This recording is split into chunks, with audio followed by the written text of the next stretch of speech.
The year was 1968. Vietnam was a name synonymous with conflict. Deep in Quang Tri province near the Laotian border lay Khe Sanh. It was a combat base, a lonely outpost. Marines were dug in there. They were surrounded by hills, hills that hid an enemy.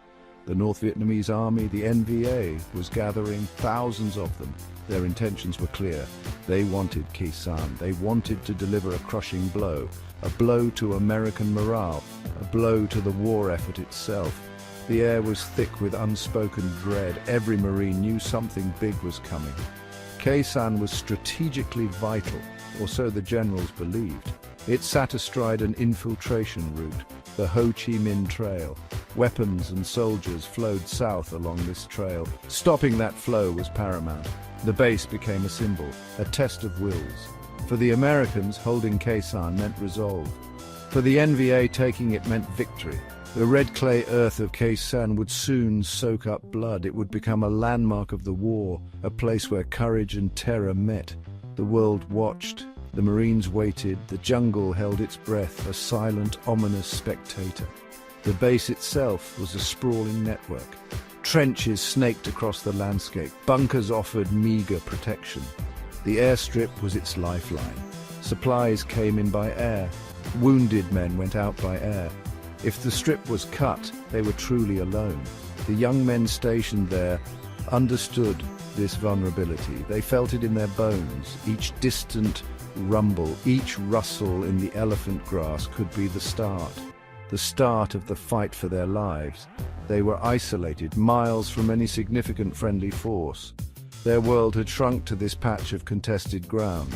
The lead up to the main battle was tense. Patrols went out. Sometimes they returned, sometimes they did not. Snipers were a constant menace. Mortar rounds fell intermittently. Small probes tested the defenses. Each incident was a reminder of the NVA's patient, deadly presence. The Marines were mostly teenagers, or barely out of their teens.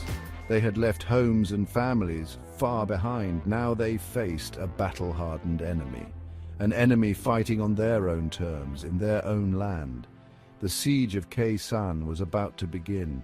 It would be brutal. It would be long. Daily life at Khe Sanh was a monotonous cycle.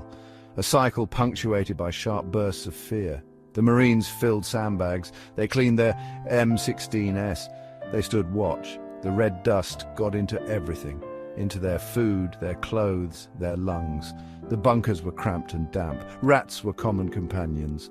Sleep was a luxury, often interrupted by the crump of incoming shells or the order to stand to. Every man was on edge. Every shadow seemed to move. The enemy was always out there, watching, waiting for the perfect moment to strike. These were young men, boys really, 18, 19, 20 years old. They had come to Vietnam for different reasons. Duty, adventure, some were drafted. Few understood the politics. They understood survival. They understood brotherhood. They relied on each other. The Marine next to you was your lifeline. You fought for him. He fought for you. This bond, forged in shared hardship, was unbreakable. It was all they had, against the rain, against the mud, against the unseen enemy lurking in the hills that ringed their precarious position.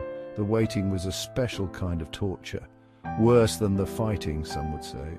The constant anticipation wore them down, nerves frayed, tempers shortened. Little things became big things. A delayed mail call, a cold sea ration meal. But beneath the surface complaints, a grim resolve settled. They were Marines. They were here to fight. They would hold their ground, no matter the cost.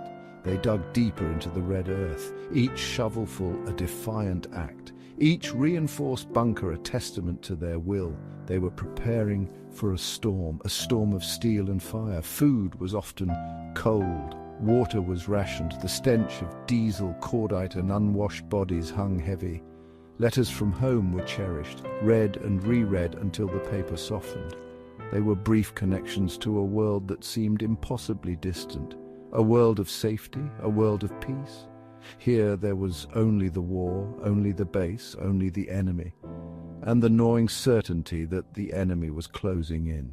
The young Marines of Khe Sanh were caught in the crosshairs. They knew it, and they braced themselves for the inevitable inferno. Then it happened. January 21st, 1968, the NVA unleashed their fury. Artillery shells rained down, rockets screamed from the sky, mortars pounded the base, the ground shook violently, bunkers collapsed, trenches caved in, the air filled with smoke, dust, and the screams of the wounded. Chaos erupted. This was not a probe, this was the main event. The NVA were determined to overrun Khe Sanh. The opening barrage was devastating.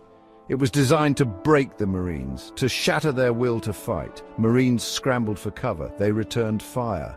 Machine guns chattered. M16s cracked. The noise was deafening. A symphony of destruction. Explosions lit up the pre-dawn darkness. Tracers stitched patterns across the sky.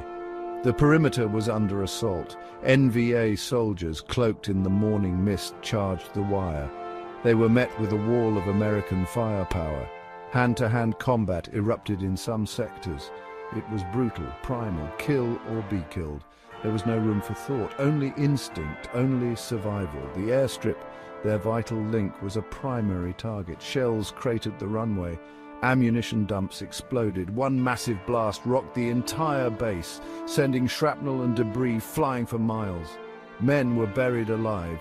Others were torn apart. The aid stations were overwhelmed. Medics worked frantically, trying to save lives amidst the carnage. The red clay of Khe Sanh drank deeply that day. The price of holding this ground was being paid in the blood of young Americans. The battle had truly begun. Fear was a cold fist.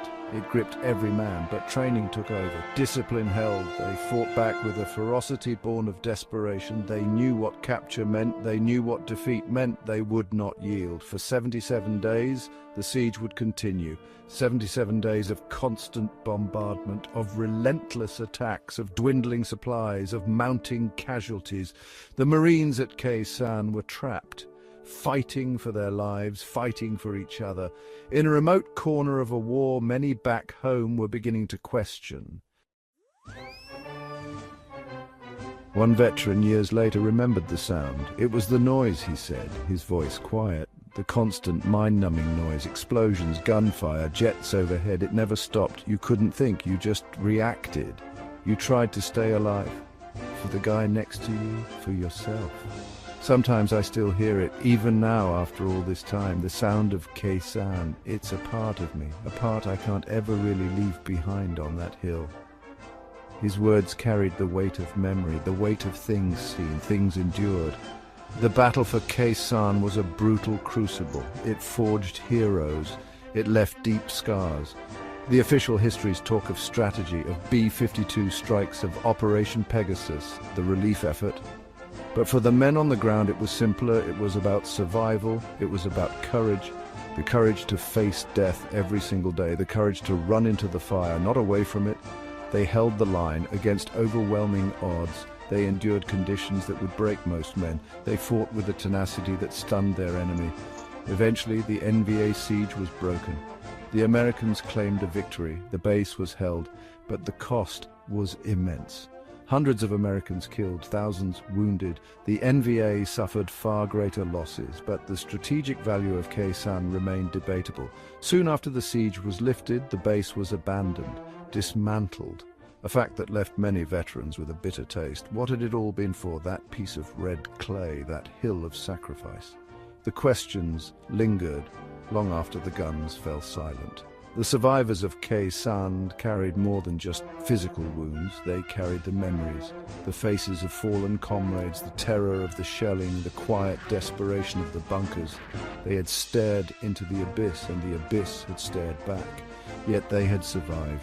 They had shown incredible bravery, resilience. The young Marines who fought at Khe Sanh embodied a spirit of sacrifice. Their story is a testament to the human will to endure, even in the face of unimaginable horror. Their echoes of fire will resonate for generations.